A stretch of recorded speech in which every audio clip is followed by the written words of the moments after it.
Salut les investisseurs malins, j'espère que tu vas bien. Je m'appelle Gabriel Jarosson et je suis français. Je me souviens, quand j'étais petit, avoir entendu parler de géants de la technologie européens.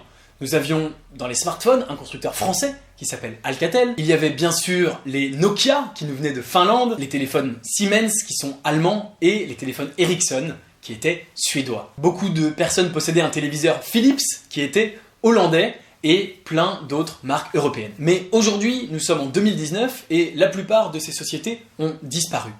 Alors, où sont les géants européens de la tech ? Avant de faire cette vidéo, je me suis demandé si c'était simplement mon imagination ou s'il y avait vraiment un déficit de géants tech européens. Alors, j'ai commencé à faire mes recherches.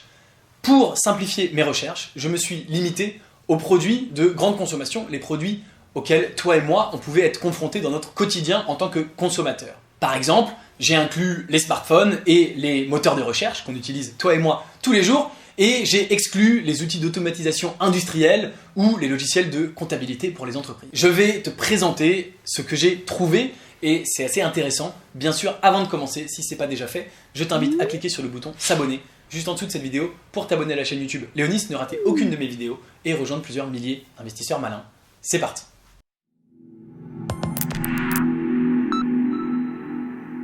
Côté hardware, l'Europe est inexistante. Il n'existe aucune société européenne de grande envergure fabriquant des ordinateurs, des consoles de jeux ou des smartphones. Il existe bien HMD, Wiley Fox et Wiko, mais ces entreprises sont relativement minuscules. Ces trois marques réunies vendent moins de smartphones qu'une marque chinoise. Depuis que Philips a vendu son business de télévision, l'Europe n'a aucune marque de télé ni d'écran. L'audio et le son se portent un peu mieux avec quelques marques européennes d'envergure mondiale comme Sennheiser, allemand, mais le secteur est en déclin et certaines marques se vendent à des étrangers comme par exemple la marque autrichienne AKG. L'industrie de l'appareil photo reste dominée par les Japonais et les Américains. Pour les objets hardware plus récents comme les smartwatches, la réalité virtuelle ou les drones, l'Europe n'est même pas dans la course. Même au niveau des composants informatiques, l'Europe ne compte quasiment aucune société. Malgré quelques rares success stories européennes, on peut dire que niveau hardware, l'Europe est très très loin derrière les États-Unis et l'Asie. La situation est un peu meilleure au niveau du software, mais il y a aussi un problème. Je vais diviser cette catégorie en trois parties: infrastructure, plateforme et application grand public. L'infrastructure est l'épine dorsale d'Internet. Cela inclut le cloud, les serveurs, les noms de domaine, etc. Il n'y a aucune société européenne dans ces catégories d'envergure mondiale. Des sociétés d'hébergement web existent un peu partout pour la proximité géographique et le français OVH s'en sort très bien au niveau européen. Mais les sociétés américaines dominent largement au niveau mondial avec les vrais concurrents sérieux plutôt en Chine qu'en Europe. Les plateformes sont du software sur lequel d'autres applications peuvent être utilisées. Cela inclut les systèmes d'exploitation, les navigateurs web, les app stores, les moteurs de recherche et même les réseaux sociaux.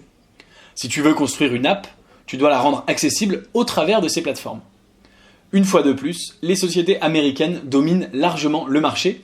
Il n'y a pas une seule société européenne majeure dans la moindre de ces catégories, et une fois de plus, les rares concurrents potentiels sont chinois. Dans les applications grand public, les sociétés européennes ont réussi à créer avec succès des produits de portée mondiale. Voici quelques exemples. C'est super, mais là aussi il y a un léger problème. C'est le passage à l'échelle. Toutes ces success stories viennent de sociétés ayant conçu un produit unique ou très peu de produits. Ce sont des spécialistes. Pendant ce temps aux États-Unis et en Chine, en plus de ces spécialistes, il y a aussi 5 d'un côté et 3 de l'autre sociétés qui sont des géants de la tech, multi-produits et multi-secteurs. Ces sociétés font des milliers de choses en même temps et rachètent des centaines de startups chaque année. L'Europe n'a aucune société comme ça.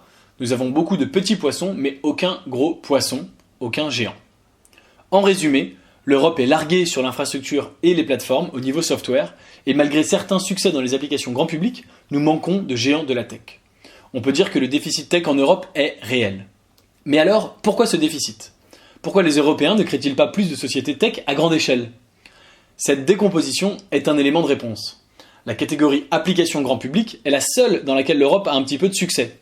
Ce qui différencie cette catégorie des autres est qu'il y a de la place pour des dizaines de milliers de sociétés. Plus il y a d'applis, mieux tout le monde se porte.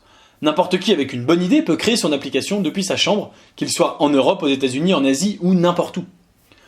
Pour les plateformes et les infrastructures, il y a moins de place. C'est un marché beaucoup plus winner takes all, où les consommateurs n'utilisent en définitive que quelques systèmes d'exploitation, que quelques navigateurs web, que quelques moteurs de recherche, etc. Lorsque vous avez plusieurs dizaines de milliers d'employés, le jeu n'est pas du tout le même et une bonne idée ne suffit plus. Il vous faut un bon environnement macroéconomique, beaucoup d'investisseurs prêts à injecter énormément d'argent dans votre société, des taxes pas trop élevées et un vivier illimité de talents formés à très haut niveau pour pouvoir recruter.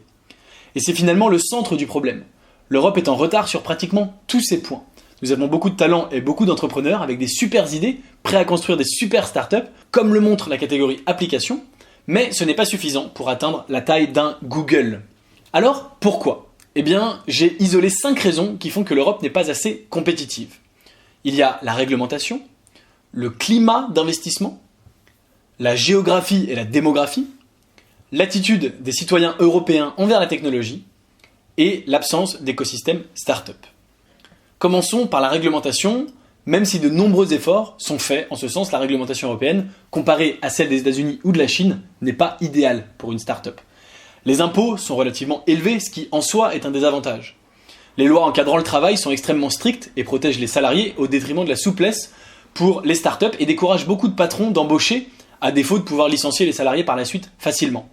C'est particulièrement embêtant pour une société tech où les fluctuations d'activité sont importantes et qui doivent s'adapter en permanence à un environnement changeant. Les lois sur la vie privée sont également parmi les plus strictes au monde. Des sociétés comme Google ou Facebook, dont le business model est d'exploiter la data de leurs utilisateurs, sont en permanence en guerre avec les autorités européennes encore aujourd'hui. Enfin, les lois de protection du consommateur sont nombreuses, ce qui demande aux sociétés de dépenser beaucoup de temps et d'argent pour la conformité au lieu d'utiliser cet argent pour innover. Le climat d'investissement en Europe est également moins avancé qu'aux États-Unis ou en Chine. C'est plus dur pour les startups européennes de lever de l'argent, surtout lorsqu'elles grossissent. Le magazine Fortune a d'ailleurs étudié ce sujet en 2015 et comme tu le vois sur cet article, les IPO européennes, eh bien, les sociétés sont valorisées 2,6 fois leurs revenus, alors que les sociétés américaines sont, elles, valorisées 3,9 fois leurs revenus. Donc les sociétés européennes ont plus de mal à lever de l'argent. Et puis, il y a bien sûr la géographie. Lancer un produit global est tout simplement plus facile dans les marchés vastes et homogènes, comme les États-Unis ou la Chine, où une application peut très rapidement atteindre beaucoup de monde et passer à l'échelle. Pour faire pareil en Europe, il faut adapter le produit à plus de 30 langues, 30 cultures et surtout 30 systèmes légaux et judiciaires différents. Imagine un outil comme Alexa lancé en Europe en premier. Il y a également quelque chose d'un peu plus subtil. Je suis ici obligé de généraliser et ce n'est évidemment pas le cas de tout le monde, mais les Européens ont tendance à être assez pessimistes au sujet de la technologie et du business. C'est la raison pour laquelle les lois d'encadrement du travail et de protection des salariés et de la vie privée sont aussi strictes. Quand j'habitais en Chine, j'étais constamment surpris par la façon dont les locaux, fondamentalement, sont optimistes et positifs à propos de la technologie qui permet, selon eux, de résoudre leurs problèmes. En Europe, beaucoup de personnes trouvent que ces mêmes sociétés tech sont plutôt la cause de nos problèmes et pas la solution.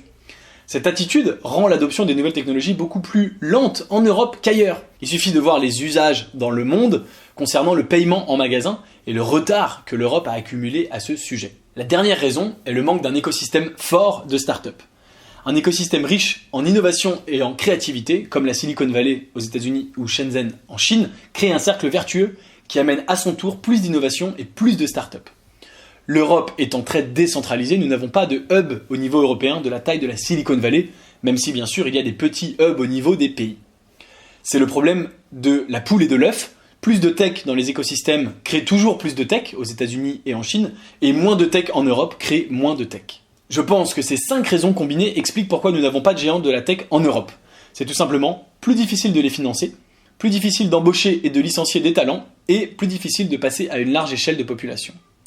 C'est pour ça que nous pouvons créer des spécialistes, mais pas des géants de la tech.